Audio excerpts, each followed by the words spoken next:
Junie B. Jones and That Meanie Jim's Birthday. Written by Barbara Park. Chapter 3. Very Slumping. I walked home from the bus stop very slumping. Very slumping is when your shoulders are sad and your head can't hold up that good. Grandma Miller was in the nursery. She babysits me and my baby brother in the afternoon. His name is Ollie.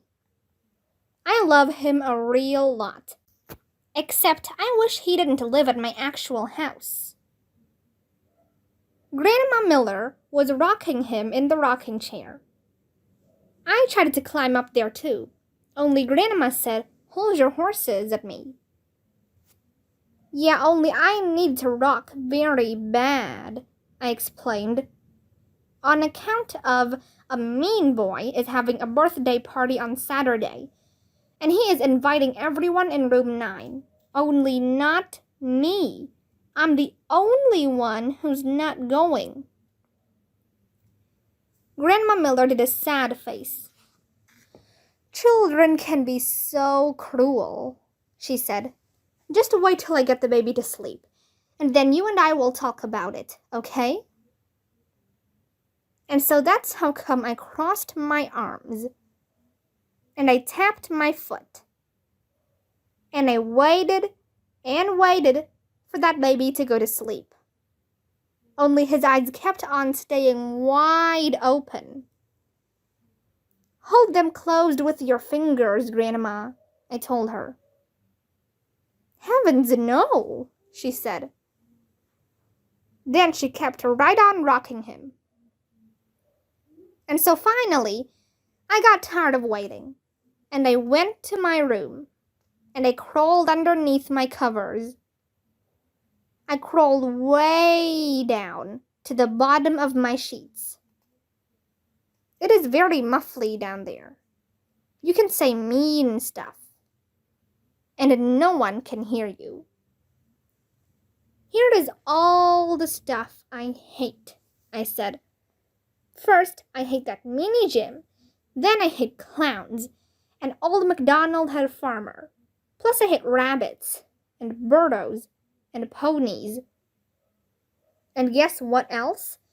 We didn't actually need a baby at this house. Only no one even consulted me." Just then I heard a knock on my door. "Junie B? It's Grandma, honey. Ollie finally went to sleep." She came in and lifted up my covers. "I called your mother and told her what happened at school," she said. I peeked up at her. "And so she can fix it?" I asked. "Can I go to the birthday party now?" Grandma Miller held out her arms to me. She pulled me out of my covers. "Your mother is going to talk to you about it when she gets home," she said. "Meanwhile, why don't you and I have a little fun? Let's read a book, okay? What kind of story would you like to hear?" I thought and thought. I would like to hear a story about a little girl who doesn't get invited to a meanie boy's birthday. And so she sneaks to his house, and she lets a wild pony out of the barn, and then it stomples the boy into a flatty pancake. And all the children pour maple syrup on that guy, and they eat him for breakfast. Grandma Miller looked kind of sickish. "You've got to stop worrying about that boy's party. He's just trying to get your goat," she said. Just then, my eyes got big and wide at her. "Goat? What goat, Grandma? Do I have a goat? Is it a surprise goat? Are you keeping it a secret at your house?" I jumped up and pulled her hand. "Let's go get it. Want to, Grandma? Let's go get my goat right now." Just then, a great idea popped in my head. "Hey, I just thought of something, Grandma. You and me can bring my goat to my house, and then I can have my very own birthday on Saturday.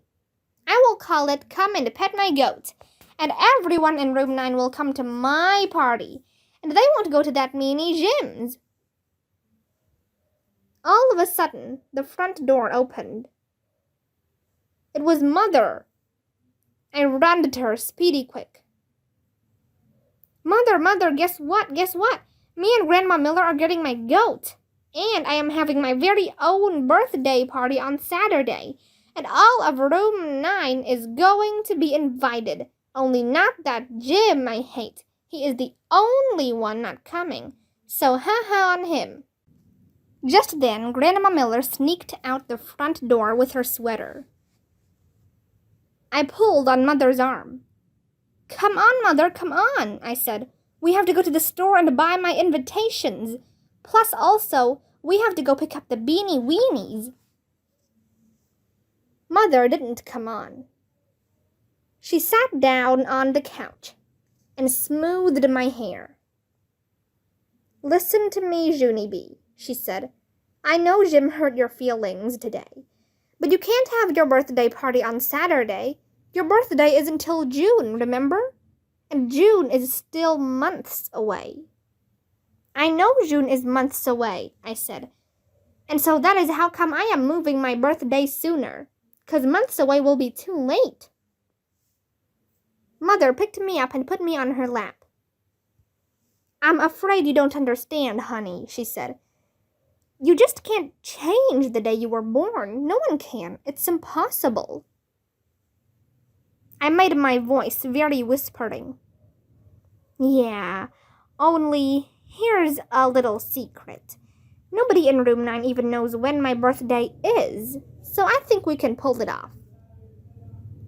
Mother did a little smile. She ruffled my hair. Sorry, honey, no can do, she said. Yes, I hollered. Yes, can do, 'cause I have to have my birthday on Saturday, or else I will be the only one who is not going to that Meanie Jim's, and that is the saddest story I ever even heard of. Just then, my eyes got a little bit of wet in them. Mother wiped my face with a tissue. Then she hugged me real tight. And she said the words, I'm sorry. More bad news. Grandma Miller just called. There's no goat. Chapter 4. Moving. The next morning, I didn't get out of my bed. Not even when Mother hollered, Time for breakfast. She came into my room. Didn't you hear me, Junie B? It's time to eat, she said. I looked up from my pillow. Yeah, only I'm not even hungry. Plus, also, I'm moving today, I said. Mother smiled. She sat on my bed. You're moving, huh? She asked. And exactly where will you be going? I did my shoulders up and down. Somewhere, I said. Somewhere where? She asked. Somewhere not here, that's where, I said. Mother hugged me. This is still about Jim's birthday party, isn't it? She said. You're still worried about not getting an invitation. No, I'm not, I said. On account of I'm not even going to that school anymore. On account of I'm moving today. Mother shook her head. Then she went out of my room, and she and Daddy did whispering in the hall. Pretty soon, Daddy came in. He gave me a piggyback ride to the kitchen. Then Mother made my favorite hot cereal. And she let me have all the brown sugar I wanted. She sat down next to me. You know, Junie B, Jim is only doing this to hurt your feelings, she said. He just wants to get a reaction from you, that's all. Sure he does, said Daddy. And when someone is trying to hurt your feelings, There's only one way to get back at them. You have to pretend you don't care, said Mother. You have to pretend you don't even want to go to that party.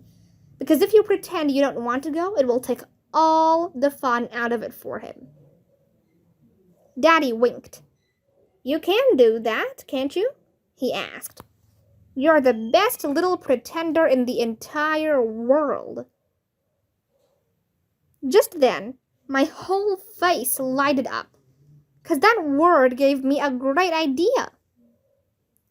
Hey, I just figured out where I can move to. It's called It's a Small World After All. And it's at Disneyland. Remember that, Daddy? It's where all those puppets keep on singing that same song over and over and over again. I smiled. That would be a happy place to live, don't you think? Daddy looked at me a real long time.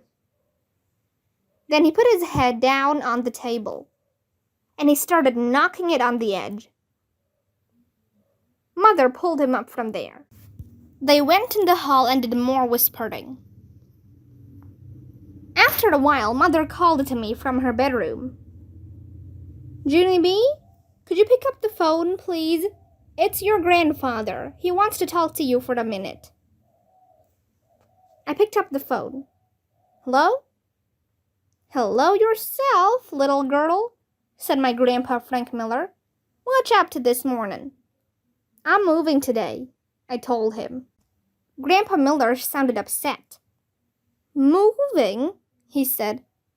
Oh no, you can't be moving. If you move, then you won't be able to come over to my house on Saturday. I crinkled up my eyebrows at him. 'Cause this conversation smelled fishy. That's why. Yeah, only how come you want me to come to your house? I asked. And how come it has to be on Saturday? Because Saturday's the day I do my work around here, remember? He said. You're still my little helper, aren't you? I thought very careful. Yes, I said. On account of sometimes I help Grandpa fix stuff. It is called odd jobs, I think. Are you doing odd jobs? I asked him. Is that why you want me to come there? Sure, I'm doing odd jobs, said my grandpa. But I can't do them without my helper, can I? You're the one who wears the tool belt, aren't you? I smiled, very proud, 'cause Grandpa Miller's tool belt is the bestest thing I love. It has a jillion tools hanging off of that thing. It wraps around me 2 whole times, and I don't even cave in. Just then, Grandpa Miller made his voice real quiet. You haven't even heard the best part yet, he whispered. Guess what I'm going to be fixing? I whispered back at him. What? Then Grandpa said for me to hang on a minute, on account of he wanted to close his door, or else my grandma might hear. If your grandma hears, then she'll want to be my helper instead of you, he said. I waited very patient. Ready? He said. Ready, I said. Okay, I'm going to be fixing the upstairs toilet. Just then, my mouth came all the way open. 'Cause fixing the upstairs toilet is a dream come true, that's why. Are you going to take the lid off the top, Grandpa? And are you going to keep flushing it and flushing it? And are you going to watch all the water go out of that thing? I asked. Sure I am. Of course I am. That's half the fun of fixing the toilet, right? He said. Right, I said, very excited. Plus, also, I love that big ball that floats on the top. Me too, said my grandpa. I love that big ball too. And so, I can count on you, can't I? You and I have a date on Saturday, right? I thought some more. Yeah, only I think there's something you forgot, Grandpa. What? He asked. What did I forget, little girl? I raised my eyebrows at that silly head. You forgot that I'm moving today.